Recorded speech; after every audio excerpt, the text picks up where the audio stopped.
What is your favorite history is stranger than fiction fact? The entire Taiping Rebellion, a war started by a Chinese peasant who dreamed and believed he was Jesus' younger brother. Although poor, the first thing he did was have a giant demon-slaying sword forged, took over a city, asked the British why they wouldn't pay him tribute as the new head of their faith, engaged in total war with the Qing, applied pseudo-communist policies like abolishing private property, separated women and men from ever interacting, and sent the women to the front lines. Over 20 million people died, with some estimates as high as 40 million. I did a research paper on them. My professor thought I was making crap up. Roman Emperor Caligula once marched his entire army towards the English Channel in an effort to invade Britain. Upon arrival to the Channel, he decided that he no longer wished to invade Britain, so he ordered his men to collect seashells before heading home. Right, that's the strangest thing Caligula did. Mine comes from the Civil War. The first battle of the Civil War took place at Bull Run on Wilmer McLean's farm. Fed up with the war and for the protection of his family, he moved 120 miles away to Appomattox Courthouse, Virginia. On the 9th of April, 1865, a messenger knocked on his door to ask if they could use his house to negotiate the conditions of the South's surrender. The war started in his backyard and ended in his parlor. Fun fact, he actually moved 3 times, and the second time his house was demolished by cannon fire from a nearby Civil War battle. Napoleon faced his greatest defeat not at the hands of the Duke of Wellington's army at Waterloo, but at the hands of bunny rabbits. It was a fine summer in 1807. Napoleon was in high spirits, having signed the Peace of Tilsit, and to celebrate, Napoleon suggested that the imperial court should enjoy a lavish rabbit hunt, organized by his trusted chief of staff, Alexandre Berthier. Berthier was so keen to impress that he had bought hundreds of rabbits to ensure that the imperial court had plenty to shoot at. Satisfied that nothing could possibly go wrong, Berthier waited calmly for the guests to take their position. The shoot commenced, and the rabbits were released by the gamekeepers. But disaster struck. Instead of scattering in all directions, the horde of rabbits suddenly turned and charged on Napoleon. Confronted by this flood of rabbits, the emperor's escort formed a skirmish line to protect him. But, in the words of historian David Chandler, with a finer understanding of Napoleonic strategy than most of his generals, the rabbit horde divided into 2 wings and poured around the flanks of the party. As the emperor fled to the relative safety of his coach, the rabbits pursued, some allegedly even leaping into it, so that he had to lend a hand in ejecting them even as his coachmen whipped up their horses. In the aftermath, it transpired that Berthier, despite all his attention to detail, had procured not wild rabbits, but domesticated ones. Thus, when they espied the emperor and his coach coming towards them, they thought he was their keeper bringing good things to eat and acted accordingly. That is the cutest thing I have ever heard. Pisistratus got Athens to make him a dictator by getting a hot chick to pretend to be Athena and say they should let him rule them. At the First Ecumenical Council at Nicaea, the Bishop of Smyrna, who would later be known as Good Old Saint Nicholas, became so enraged with Arius, who preached a doctrine that did not believe in the Holy Trinity, he punched him in the face and knocked him to the ground in the council hall. He was then thrown in prison by Emperor Constantine, and only freed after his fellow bishops has visions of Jesus demanding it. TLDR. Santa punched a dude in the face over a Jesus dispute. I love telling people that the Trinity and the divine nature of Christ are only features of Western Christianity because Santa Claus decked a guy. Ernest Hemingway was once in a plane crash in Africa. The entire crew and passengers were considered dead and newspapers the world over printed obituaries for him. A day later, he and a few of the other survivors walked out of the jungle and were put on a plane to be flown out for medical attention. That plane crashed shortly after takeoff and caught fire, at which point Papa broke out the windows in the cabin with his head and everyone on board escaped. He also won 2 military medals in his life, one from Italy and one from the US, and he never once picked up a gun in battle. He used to shotgun sharks so that they wouldn't interfere with his fishing. After the British burned the White House during the War of 1812, DC got hit with a hurricane and a tornado at the same time. Someone got bored playing SimCity 1800. In the 1600s, Prices of tulip bulbs in the Netherlands were so high that they cost the same as a house. People saw that the prices were rising, so they decided to invest in tulips. So prices continued to rise. When the highest price bulb failed to sell, it caused a massive crash in prices. This is one of the first examples of financial bubble. Oahe is the oldest spelling of Hawaii, and there is a river in the remote high desert of eastern Oregon called the Oahe River because it was first explored in 1819 by some Hawaiians. Lived in Oregon my entire life and never knew this. Thank you. The Russian intelligence agency, GRU, after World War II began a program to blackmail American servicemen into betraying their country. Basically, they opened up gay bars near military bases. In one sense, the program was a failure since most gay servicemen chose to come out of the closet and betray their country. But in another sense, the program was a raging success. Turns out that gay bars were very profitable, a good way of providing the GRU with much needed foreign currency. So, of course, the KGB, the GRU's sister rival organization, wanted in on the action. So from the 1960s through to the 1990s, almost all American military bases had 2 Russian-run gay bars nearby, and they were always on the off-limits list given to servicemen. They weren't generating any useful intelligence, but nobody in the crew and KGB cared because they were cash cows. Since the KGB was there to make money and didn't give a dang about American laws anyway, they also became major players in the drug trafficking trade. The crew-run bars seem to have stayed out of this. Then when the Soviet Union collapsed and the KGB was disbanded, the former KGB agents involved in the gay bays and drug trafficking operations became the core group of the new Russian mafia. While Hitler was campaigning, one of the strongest appeals he had to citizens was one of woman rights. Women fainted in front of Hitler like the Beatles. He is shockingly charismatic in films of his speeches. It's terrifying.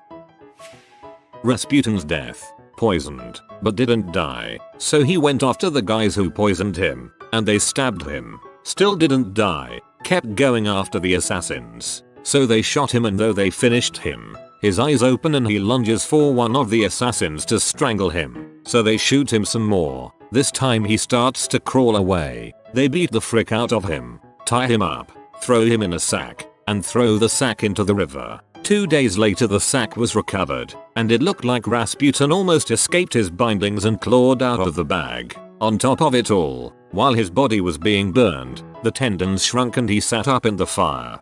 They also cut off his penis. Simo Häyhä. He was a Finnish sniper during the Winter War, 1939 to 1940, with Russia. He stood only 5 feet 3 inches, and was only active for about 100 days of the war, but he worked in temperatures that almost never rose above -20 degrees Celsius, and often fell to -40 degrees. At this point, he was 20 years old, and had only about a year of military experience, none of which involved actual combat. He killed between 505 to 712 Red Army soldiers during the war, differs in different sources, using only a bolt-action rifle, iron sights, no scope, and possibly a Russian submachine gun. He was called the White Death by the Red Army, due to his homemade, camouflaged outfit that helped him blend in with the snows. The Russians tried various tactics to kill him, including counter-snipers and artillery bombardments that leveled the forests in which he was hiding. Eventually, however, a Russian soldier was able to hit him in the face with a round with an explosive charge.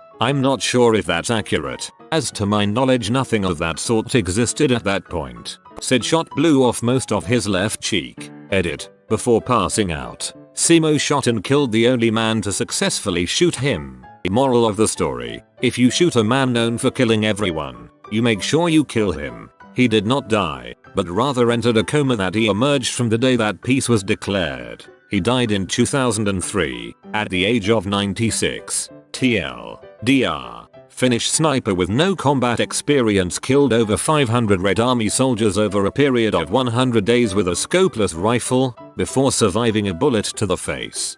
To expand, the reason he didn't use a scope was because both the sun glare off it stood out, and it required a higher posture than using iron sights. He also put snow in his mouth to prevent his breath from showing up.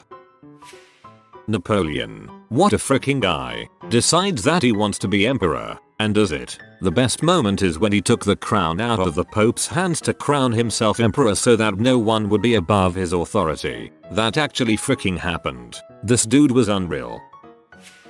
A luxury liner embarks on her first voyage with much fanfare, only to hit an iceberg and capsize. Sound familiar? But this isn't an account of the RMS Titanic. This is the plot of The Wreck of the Titan, a novella written by Morgan Robertson. Wreck was published in 1898, more than a decade before the real-life wreck of the Titanic. The similarities between the fictional and the real life are astounding. Both were considered glorious feats of modern engineering, were touted as being practically unsinkable, contained less than half the number of lifeboats required, and were struck by icebergs on their starboard side, taking half of their passengers' lives. Finally, both the Titan and the Titanic sank in the North Atlantic Ocean on a night in April.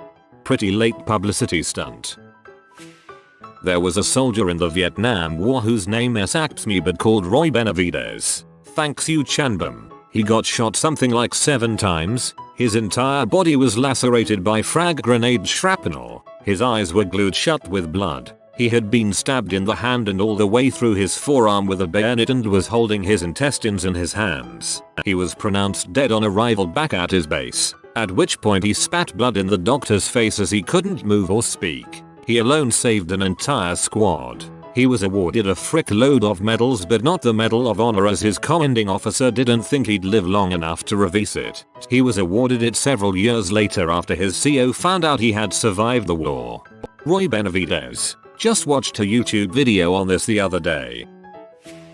Tiberius, the second Roman emperor, was an absolute nutter. In his retirement to Capri, he saw 2 young boys that he liked the look of. One was something like 7, the other around 13ish. He asked his mother if he could leave the banquet to have sex with them. She said something along the lines of eat your dinner first. So he speedily finished a Roman banquet and proceeded to break the 2 boys' legs and rape them. This is the same emperor who got so scared by a fish that a local fisherman presented to him that he scaled a cliff and ordered guards to rub the scaly fish into the fisherman's face until he bled. Someone tried to assassinate President Jackson. When the gun misfired, Jackson proceeded to beat the man with a cane. You are forgetting that David Crockett was in on that beating. Read anything about George Washington in the Revolutionary War. Either he is the luckiest man to walk this earth, or he was a demigod sent to create America. He was also amazingly militarily inept in his first campaign, back during the French and Indian War. He set up a fort outside modern Pittsburgh, at the bottom of a valley, as he believed it was the most defendable position. A good portion of his troops drowned in a rainstorm that flooded the fort. Vlad the Impaler would impale his enemies on lances and leave them alive dying all around his castle grounds as a statement to his people and would-be enemies. A lot more about Vlad Tepes 3, very interesting read.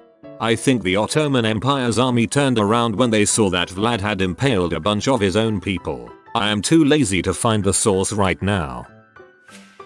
During the shooting of the movie Another Time, Another Place, 1957, in England, Sean Connery was on the set with Lana Turner. Her abusive boyfriend, gangster Johnny Stompanato, was jealous and came onto the set, pointing a gun at Connery. Connery responded by grabbing the gun, twisting Stompanato's arm till he dropped it, and the guy ran off with Connery telling him he better leave Lana Turner alone. Sean Connery, badass in real life.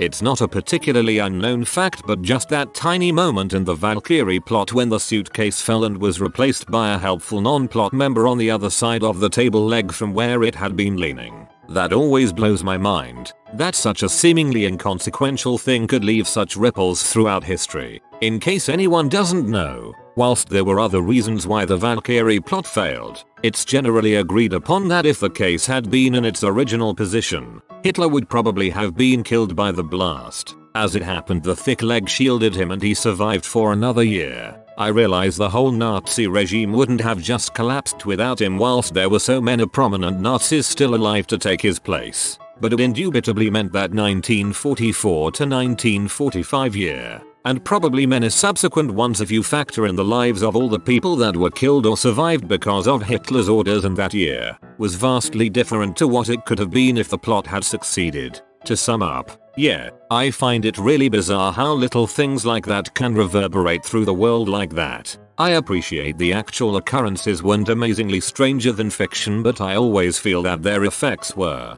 Either that or that George Duke of Clarence, brother of Edward IV of England, requested drowning in a barrel of Malmsey wine as his execution method when he was charged with treason. It's so bizarre and characterful. He was mad as a hatter and, I get the impression, not the nicest fella in the world, but you can't deny he had flair. On the 30th of March, 1981, there was an assassination attempt on President Reagan. Jerry Parr was one of the Secret Service agents on duty. In fact, he was the one that pushed President Reagan into the limousine after hearing the gunshots while driving back to the White House. Standard procedure, since at the time it was believed the president was uninjured. Agent Parr noticed that the president was bleeding and ordered the limo to immediately turn around and go to George Washington Hospital. This decision no doubt saved President Reagan's life. Agent Parr had wanted to be in the Secret Service since a young boy when he watched a 1939 movie called Code of the Secret Service, with a young unknown actor playing the part of Agent Brass Bancroft. That actor made some more movies and eventually entered politics, becoming governor of California and later President of the United States. Indeed, a young Ronald Reagan played a role in a movie which caused a young boy to make a career choice and then saved the actor president's own life 42 years later. The story is recounted in a book written by Peggy Noonan when character was King.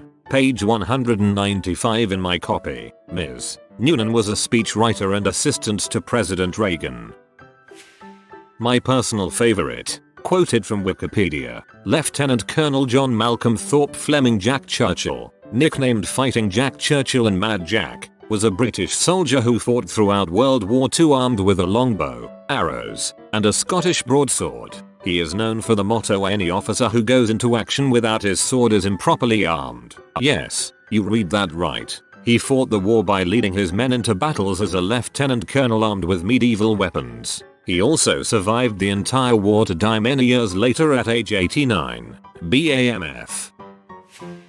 Damn it. This is certain to be buried because I really love this one. Timur the Lame Tamerlane was one of the Mongol conquerors of Asia. He was buried in a tomb in Samarkand, with the inscription, "Whoever opens my tomb shall unleash an invader more terrible than I." It has been definitively opened only once, by Soviet archaeologists on the 20th of June, 1941. 2 days before Hitler invaded the USSR. He was reburied in November 1942, which nicely coincides with the beginning of the Battle of Stalingrad and the beginning of the end of Nazi Germany.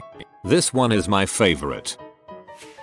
That a 5'7" 20-year-old became king of nobles in the army, and would over the next 11 years become one of the greatest generals in all of human history. He would often be outnumbered, but his tactics and strategy would help him remain undefeated in battle throughout his life. I of course am talking about Alexander of Macedon. Most people don't even know what career they want when they are in their 20s. Fun fact, Alexander of Macedon and Napoleon were the same height. Alexandrian complex?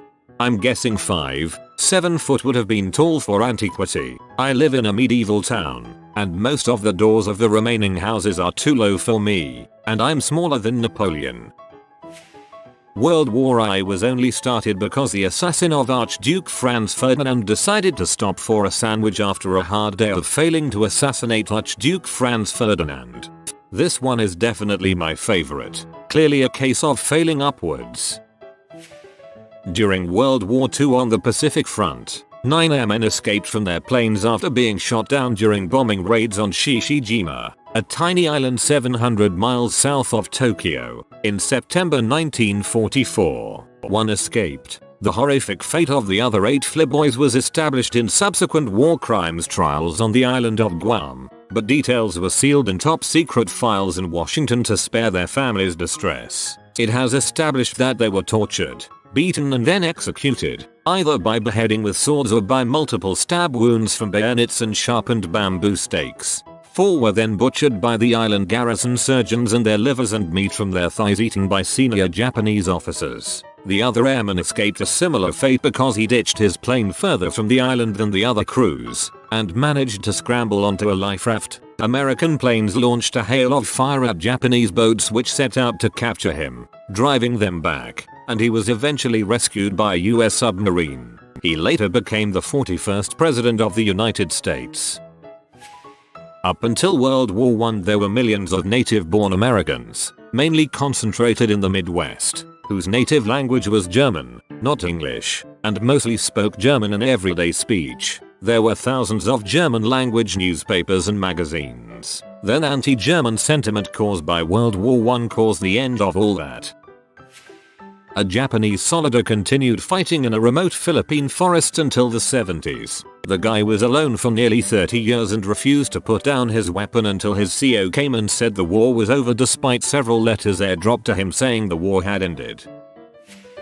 Just prior to the completion of the atomic bomb, America was developing a lot of weapons and plans, many of which never saw the battlefield. The one invention and plan that came closest to being put into effect was bats with tiny napalm bombs surgically attached. They would be anesthetized and placed in a bomb made of different layers that would open a parachute and separate and free the bats. They would then fly into the eaves of the very wood-heavy architecture of Japan. They made it. It worked on all the mock Japanese buildings and testing, and predicted more damage and casualties than the firebombing of Dresden. This plan had a go-ahead, until we decided to use the nuke. Instead, TLDR, napalm bats in World War II. Prior to the sacking of Constantinople, the Ottoman Empire's naval fleet was kept out of the bay by an enormous chain set in place by the Byzantines. Yes, like an A-clash of kings. To circumvent this, the Ottomans purportedly pulled their ships onto log beds, rolled them across land and launched them back into the water on the other side of the chain. Not really a history is stranger than fiction fact, and more of a wow that's such a random connection fact, but one of my favorite historical tidbits is about the invention of the CT scanner. Godfrey Hounsfield, the man who invented the machine, did all the work while being an R&D at EMI, a British music company which had nothing to do with medical equipment in the slightest until the CT scanner. They had enough money to support Hounsfield's research because of the success of a number of bands they signed, including the Beatles. So if you're ever wondering who was truly behind the CT scanner, well, you could say it was the Beatles. Source: Naked to the Bone by Betty Ann Kevills, as well as a class on medical imaging. Pretty much the whole Henry VIII saga. The history buff in me fact-checked every aspect of the Tudors series, other than combining his sisters into one character, switching a pope around, and a select few side storylines. The whole thing is allegedly accurate, down to the small interactions and personalities of the characters. I mean, an entire nation's major religion, Church of England, was created solely so some dude could marry his crush because she wouldn't put out otherwise. Then he killed her. That by 1815, the United States had already waged 2 wars against Algeria. I'm a PhD in American history and this still baffles me. If you are new to the channel, you can subscribe. I publish new videos every day. Until then, check another video.